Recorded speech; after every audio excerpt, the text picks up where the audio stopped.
أنا الملك. أنا الملك اللي في عصري المصريين كانوا بياكلوا لحوم بعض. أنا الملك اللي القطط والكلاب كانت بتتباع عند الجزارين، الكلب ب5 دينار والقطة ب3. أنا الملك اللي مصر كان بيتقال عليها مصر المفترسة في عهده. أنا الملك اللي دخلت آكلي لحوم البشر مصر. أنا الملك اللي الشعب كان بيعطف عليه. أنا مين؟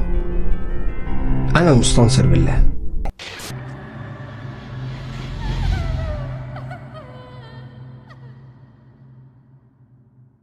السلام عليكم اهلا بشر في الدنيا، عاملين ايه النهارده؟ منورين القناه ومشرفينها دايما. معاكم احمد الرغائي. وحشتوني طبعا. النهارده حلقه دسمه وحلقه كويسه جدا هتعجبكم. فعايز اقول لك ان انا موجود كده كل خميس الساعه 10. في حلقه تانية بتبقى موجوده كده في نص الاسبوع لسه ما حددتلهاش، بس خلينا نحدد مع بعض. يعني يا ريت في الكومنتات تقول لي انسب ميعاد ممكن انزل فيه، واكتر ميعاد مناسب او اكتر ميعاد انتوا هتختاروه هو ده اللي انا هعمل فيه الحلقه التانية. واكيد طبعا مش كل مره اقول لك سبسكرايب ولايك وكومنت وشير والكلام ده كله وادعمني. يا ريت تعمل ده من نفسك. خليك ادعم اخوك حبيب قلبي.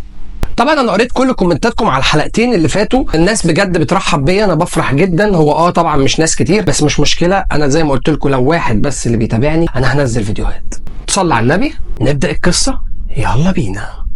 يوم من الايام كنا قاعدين في شارع من شوارع القاهره الكبرى، كانت عايشه في فتره ازدهاري عالي جدا. كان عندنا ملك اطال الله عمره، كان اسمه المستنصر بالله. عايز احكي لكم قصه كده عن المستنصر ده. كان ولي العهد وهو عنده 8 شهور بس. عايز اقول لكم ان الكلام ده كان في 420 هجريا. هل تتخيل ان في ملك يمسك الحكم وهو عنده 7 سنوات بس؟ الحال ده ما دامش كتير. عايز اقول لكم ان في يوم من الايام انا فاكر كويس قوي اللي بيتعب لما يروح يشتري دواء كان يروح القصر بتاع الملك ويلاقي الخدم بتوع الملك بيوزعوا عليه الادويه مجانيا. عايز اقول لكم ان حتى الاوقات اللي كان بيزداد فيها سعر القمح ولا الغله ولا بيزيد فيها اي حاجه من يعني السلع الغذائيه، الدوله كانت بتوزعها ببلاش على الناس. عايز اقول لك ان انت بدينار واحد كنت تقدر تشتري 18 رطل، لحد ما في حد ابتدى يتدخل في الحكم مع المستنصر بالله. والدته وهي كانت اسمها رصد كانت بتحكم بطريقه مش طبيعيه. لك ان تتخيل ان احنا كل اسبوع كان عندنا وزير شكل. في فتره من فتراتها كانت كل 12 ساعه بتغير وزير. عايز اقول لكم ان هي خدت قرار كان من اغبى القرارات اللي ممكن اي حد ياخده في حياته. فقدرت تأجر 30,000 سوداني وتضمهم على الجيش عشان يحموها هي وابنها. عايز اقول لكم ان الشده بتاعت مصر بدات. حصل ان احنا ما كناش عاملين حسابنا. يعني المستنصر بالله كان مطلوب منه ان هو يبني سد يحفظ بيه منسوب الميه في وقت الجفاف، وهو اللي رفض. قال لك احنا عندنا بما يكفي من المخزون والغله. هو بالفعل ده كان موجود.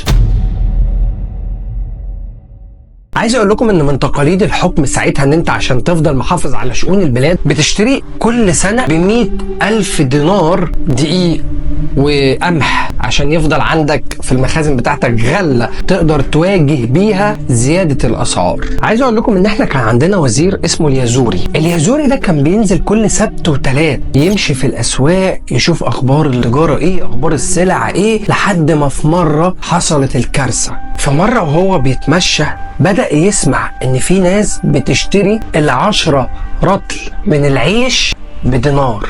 اجري بسرعة على الملك وقول له مش لازم نشتري الغلة السنوية بتاعت السنة دي. فاللي يحصل بعد كده ان الملك يبدأ يسمع لكلام الوزير، وفعلا ما اشتراش الغلة بتاعت السنة دي. فايه اللي حصل؟ الكمية اللي التجار متعودين عليها كل سنة قلت. فبدأت التجار تعمل ايه؟ بدأت تحافظ على الكمية اللي عندهم في المخازن بتاعتهم عشان حسوا ان في حاجة غلط هتحصل. وبالفعل زي ما تقول كل اللي كان متوقع حصل. اول حاجة منسوب المية قل. منسوب النيل كان هو ده الشكل الاساسي للزراعه عندنا، ان احنا كنا عاملين نظام ري لكل حته، فبالتالي مفيش ميه. منسوب النيل قل جدا، والحاكم مرضيش يبني سد، وكمان مرضيش يشتري غلة للاكتفاء الذاتي السنوي. فاللي حصل اسعار الموارد ابتدت تعلى، فيقوم الوزير يجري على الملك ويقول له الحق، في اسعار زيادة، محتاجين نضخ الكمية اللي معانا في السوق. طبعا هي مش كل الكمية بس جزء منها. وهكذا توالت الشهور، تجار ابتدوا يخزنوا البضاعة دي في مخازنهم. فقرر الملك ان هو يبدأ يروح لمخازن التجار دي وياخد منها المخزون ويحطه في مخازن الدولة عشان يبقى هو المتحكم الأول والأساسي في السلعة دي. التجار سكتت؟ ما سكتتش. عملت ايه؟ بدأت تشتري كميات كبيرة من المستنصر وتخزن في مخازن المستنصر ما يعرفش عنها حاجة. وبدأت التجار تظهر البشاعة اللي جواهم. مش بس كده، ابتدوا يحتكروا السلعة ويغلوا في سعرها زي ما هم عايزين. وتحصل الكارثة التانية، ان منسوب المية ولأول سنة 444 هجرية منسوب المية بتاع النيل يقل تاني، والاسعار تزيد والموارد تقل والتجار تحتكر اكتر. عندنا بقى سبب تاني كان هو ده السبب الرئيسي اللي خلت الشدة بتاعتنا في وقت المستنصر تزيد علينا، ان رصد المستنصر كانت جايبة سودانيين يحكموهم وكانت حطاهم وسط اتراك وبربر، لان الجيش الفاطمي كان عبارة عن اتراك وبربر. طبعا بعد المستنصر اصبح بقى اتراك وبربر وسودانيين. حصل بينهم خلاف. اول حاجة حصلت ان الاتراك والبربر اجتمعوا مع بعض عشان يطردوا السودانيين بره القاهرة للصعيد. السودانيين يسكتوا؟ لا، بدأوا هناك يعم الفساد بسببهم، بدأوا يبوظوا أنظمة الري، فبالتالي مع انخفاض منسوب المية مع أنظمة الري اللي اتبهدلت ما بقاش في زراعة في مصر. وطبعا الأتراك غدروا بالبربر وطردوهم لوجه بحري. ولكن الأتراك عملوا ايه؟ سيطروا على القاهرة، فأصبح الجيش الفاطمي متفرق. مش بس كده، دخلوا معارك كتيرة جدا في وقتها خسروها كلها، فأصبحت الخلافة الفاطمية بتقتصر على مصر فقط. بعد كده المستنصر قرر ان هو يقيل الوزير اليزوري. طيب هتقولي ايه الاسباب؟ هقول لك هي السبب. اول سبب منهم ان النصيب بتاع اليزوري كان اكبر من نصيب المستنصر بالله في الغله. السبب الثاني وهو ان مره اليزوري عزم المستنصر بالله عنده في البيت، فالمستنصر بالله خد باله ان الطيور الفراخ والحمام اللي اليزوري بيقدمهم له على الغدا كانوا اكبر من اللي هو بياكلهم في القصر بتاعه. مش بس كده، امه كمان قالت له خلي بالك، الراجل ده نفوذه عاليه جدا في الدوله، الراجل ده شيك، الراجل ده فاهم في النظام وفي الحكم، هو ده اللي هيقيلك ويبقى مكانك. فقرر ان هو يقيله، وبالفعل اقال الوزير. وللاسف اليزوري فعلا اتحبس، مات في السجن. وبدأت الاحداث تتفاقم اكتر واكتر وسط الشعب. سياسيا الدولة اتكسرت، زراعيا الدولة جفت، الشعب ابتدى ياكل في بعضه.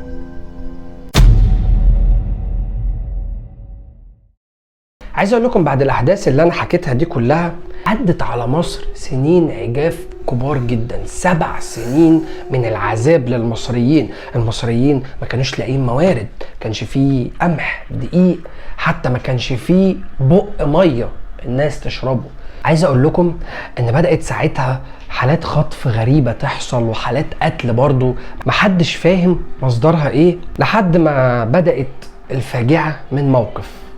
كان في وزير لسه موجود جديد، الوزير ده حصلت حالة خطف، فخد البغل بتاعه وبدأ يروح يحقق في الواقعة دي. بعد ما خلص خرج ملقاش البغل بتاعه، لقى البغل بتاعه واقع في الأرض و3 رجالة بياكلوا فيه. من قلة اللحوم اللي كانت موجودة ساعتها، ناس كانت بتموت الحيوانات وتاكلها. الوزير طبعا اول ما شاف كده امر جنوده يمسكوا ال3 رجاله دول، وعمل ايه؟ امر ان هم ال3 يصلبوا ويتعلقوا على باب القصر. وبالفعل الجنود مسكتهم، قتلتهم وعلقتهم. تاني يوم نصحى عشان نلاقي ال3 رجاله دول أصبحوا هياكل عظمية. المصريين كانوا بياكلوهم بعد ما اتصلبوا وماتوا. حتى كمان الخطف ساعتها والقتل بقى بيتطور بطريقة مش طبيعية، لدرجة ان كان في زقاق في مصر اسمه زقاق الموت.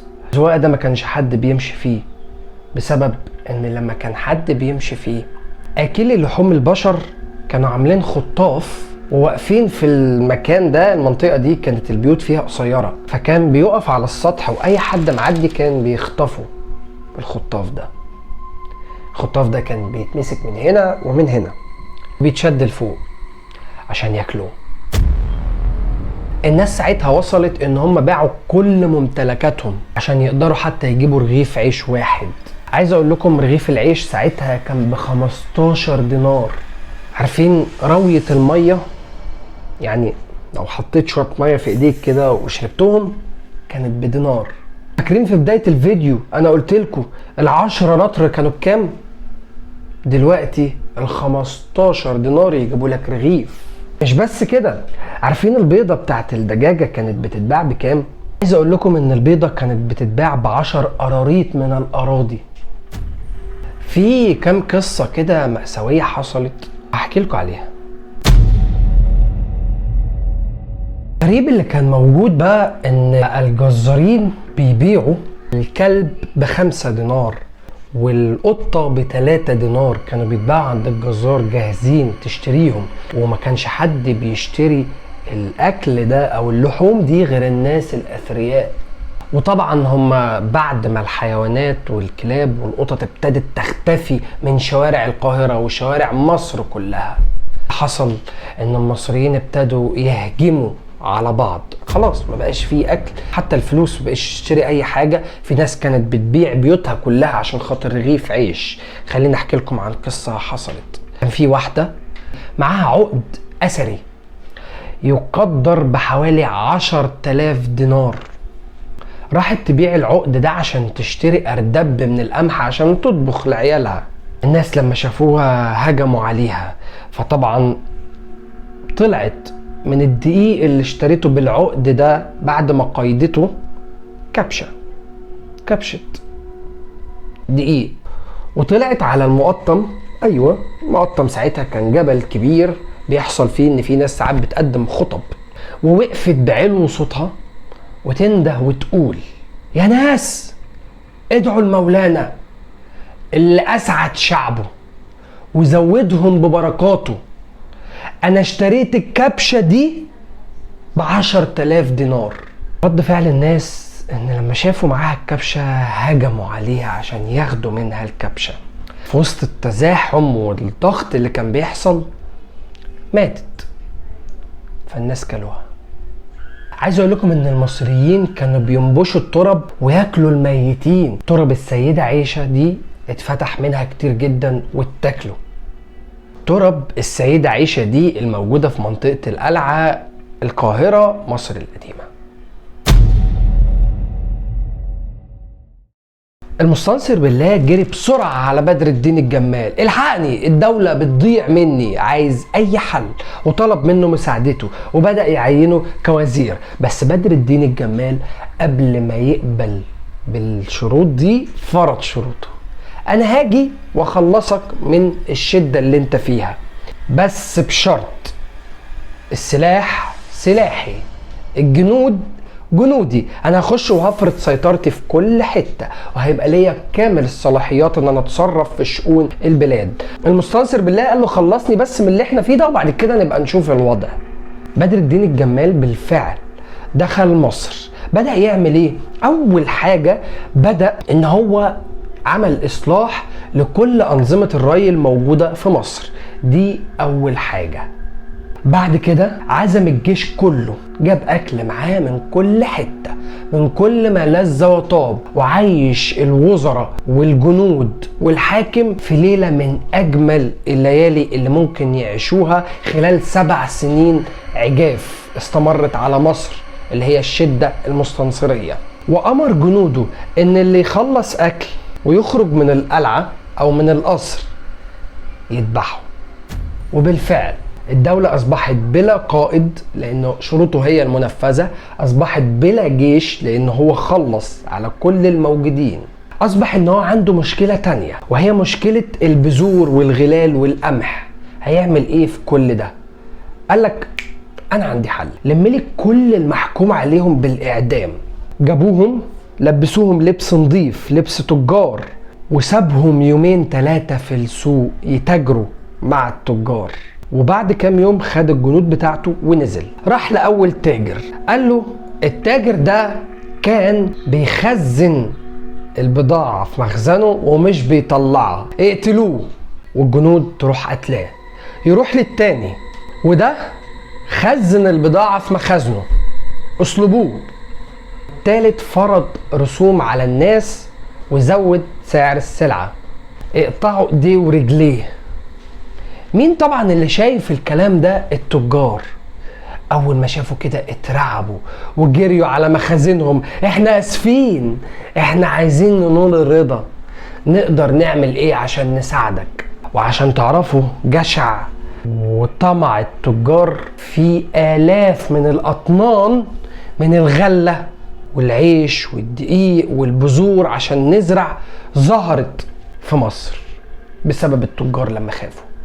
وعايز اقول لكم ان اللي عمله ده كان في صالح مصر جدا، لان كل حاجة ابتدت تنتعش من جديد ومصر رجعت لأزهى عصورها، لدرجة ان بدر الدين الجمال عملوا منطقة على اسمه اسمها الجمالية في مصر. وبس مصر رجعت مرة كمان من فترة من أبشع الفترات اللي ممكن تتخيلها، وتوفى المستنصر بالله سنة 487 هجريا عن فترة خلاف 60 سنة في حكم مصر. عايز اقول لكم ان اتكتب على شاهد قبره جملة، لان هو كان تقريبا اشهر بني ادم على كوكب الارض في الفترة دي: بنصر السميع العليم ينتصر الامام ابو تميم. ودي الجملة اللي اتكتبت على شاهد قبره. وبكده هتبقى انتهت الشدة المستنصرية في مصر، الفترة الأصعب تاريخيا على مصر. ولو انت عندك حاجة في الكومنتات عايز تقولها او موضوع اتكلم فيه، يا ريت تبعتهولي في الكومنتات. ولو انت ما صليتش على النبي في اول فيديو فانت تصلي برضه في اخر الفيديو. وده لينك تقدر تشوفوا الحلقة دي كويسة جدا، عشان انا هبدأ اتكلم على القصص الخاصة بالتيم الرغاي بقى، منعم ومؤمن، وفي بقى بلاوي حصلت، وانا بنصحك تبص في الديسكريبشن بص عشان هيعجبك. كان معكم صديقكم المقرب الرغاي.